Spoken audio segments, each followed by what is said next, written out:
A ver, tratemos de imaginar la escena. Es de noche, hay una oscuridad total. Una pequeña barca de pesca de unos 7 u 8 metros es sacudida brutalmente, como si fuera un juguete en una bañera. Olas gigantescas se estrellan contra la madera, el viento ruge con una furia increíble y el agua helada lo está inundando todo. Y a bordo hay un grupo de hombres, y ojo, no son novatos, son pescadores expertos que han pasado toda su vida en este mar. Y están paralizados de pánico. Están gritando, luchando por sobrevivir, totalmente convencidos de que van a morir. Y justo ahí, en medio de todo ese terror, su miedo se transforma en algo más, en frustración. Y lanzan un grito desesperado. Pero fíjense, no es una súplica, no es un por favor ayúdanos, no. Es una acusación, es un reclamo, una pregunta directa a la única persona en toda la barca que no está aterrada, la única que, increíblemente, está dormida. Y esa pregunta es el corazón de toda esta historia. Ok, para poder entender de verdad por qué estaban pero tan asustados, tenemos que entender primero dónde estaban. Y créanme, el lugar es clave. Un lugar que puede ser un paraíso y al siguiente minuto un verdadero infierno. Miren, el mar de Galilea no es un lago cualquiera.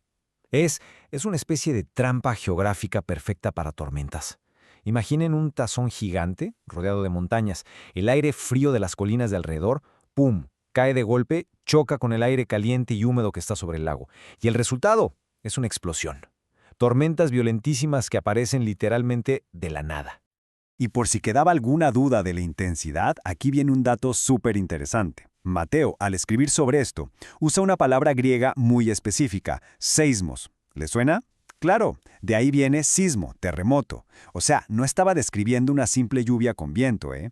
Para ellos se sentía como si el mismísimo mundo se estuviera viniendo abajo, un verdadero cataclismo. Pero la prueba definitiva de qué tan terrible era la tormenta es la reacción de la tripulación. Pensemos en quienes estaban ahí. Pedro, Andrés, Santiago, Juan. Pescadores de toda la vida. Conocían ese lago como la palma de su mano. Y si ellos estaban convencidos de que iban a morir, es porque la situación era de verdad desesperada. No había esperanza. Ok, entonces tenemos caos total, pánico absoluto, la naturaleza completamente desatada. Y justo ahí, en el centro de todo, pasa algo que simplemente no tiene ningún sentido. La gran paradoja de esta noche. A ver, visualicemos esto por un momento. Sus amigos están vueltos locos, sacando agua a cubetazos, gritando, luchando por sus vidas, y Jesús profundamente dormido. ¡Dormido! Y no crean que en el lugar más cómodo, no, en la popa, la parte de atrás, que es la más peligrosa y la primera que se hunde en una tormenta así. Es increíble. De hecho, es la única vez en todos los evangelios que nos dicen que estaba durmiendo. Tan humano como cualquiera, agotado después de un día larguísimo. El contraste es brutal. De un lado, pánico total. Del otro, una paz que desafía toda lógica. Y aquí es donde uno se pregunta, a ver, ¿qué sabía él que los demás ignoraban? ¿De dónde podía salir esa tranquilidad tan inquebrantable?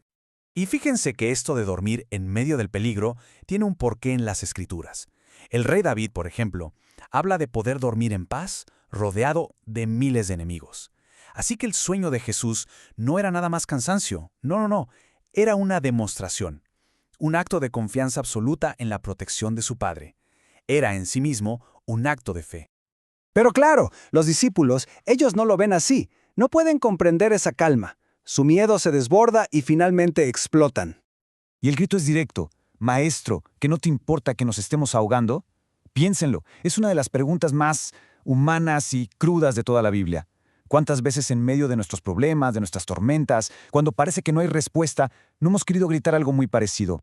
Y la reacción de Jesús, bueno, absolutamente nadie se la podría haber esperado. Porque no se une al pánico, tampoco agarra una cubeta para ayudar a sacar el agua. No. Lo que hace es actuar, con una autoridad inmediata y total. Ni siquiera reza o pide ayuda, simplemente se levanta y se enfrenta a la tormenta como si fuera una entidad rebelde a la que hay que poner en su lugar. Y las palabras que usa son, reveladoras. En el griego original, la orden es la misma que usaba para silenciar a las fuerzas demoníacas. Es literalmente un silencio, enmudece. Como si estuviera reprendiendo a una fuerza caótica y hostil, ordenándole que se calle. Y lo que pasa a continuación es simplemente sobrenatural. No es que el viento baje poco a poco o que las olas se vayan calmando gradualmente. No. Es instantáneo. ¡Pum! Silencio absoluto. del caos más violento a una calma total en un segundo. La naturaleza misma obedeció su mandato, al instante. Y así, la tormenta de afuera, la del mar, se acabó. Pero para los hombres en esa barca, la verdadera tormenta apenas estaba comenzando. Una tormenta dentro de ellos mismos. Aquí hay que hacer una distinción clave. El miedo que sentían, ese pánico de «vamos a morir», desaparece, pero es reemplazado por algo mucho más grande. Un temor, un asombro que te sacude hasta los huesos. De repente, la tormenta que casi los mata se veía insignificante, comparada con el poder que acababan de presenciar. Y entonces se hacen la pregunta que lo cambia todo. La pregunta que es el verdadero clímax de esta historia. Pero, ¿quién es este que hasta el viento y el mar le hacen caso? El misterio ya no era si iban a sobrevivir a la tormenta. El misterio ahora era él. Y es muy interesante ver cómo los diferentes evangelios nos cuentan esto con pequeños matices. Es como ver un diamante, ¿no? Cada ángulo te muestra un brillo distinto. Marcos, por ejemplo, se enfoca mucho en lo difícil que es tener fe, en el desafío. Mateo, por otro lado, ve la barca como un símbolo de la iglesia, y su mensaje es que Cristo siempre estará presente en medio de sus tormentas. Ahora, esto es importantísimo. En el Antiguo Testamento se dice una y otra vez que solo hay uno que tiene autoridad sobre los mares, sobre el caos. Solo Dios tiene ese poder. Así que cuando Jesús se para y le ordena al mar que se calle, no está haciendo solo un milagro increíble. Estaba haciendo algo que, según sus propias escrituras, solo Dios podía hacer. Al final, toda la historia no se trata de sobrevivir a una tormenta. Se trata de la revelación de una identidad. La respuesta a su pregunta de ¿quién es este?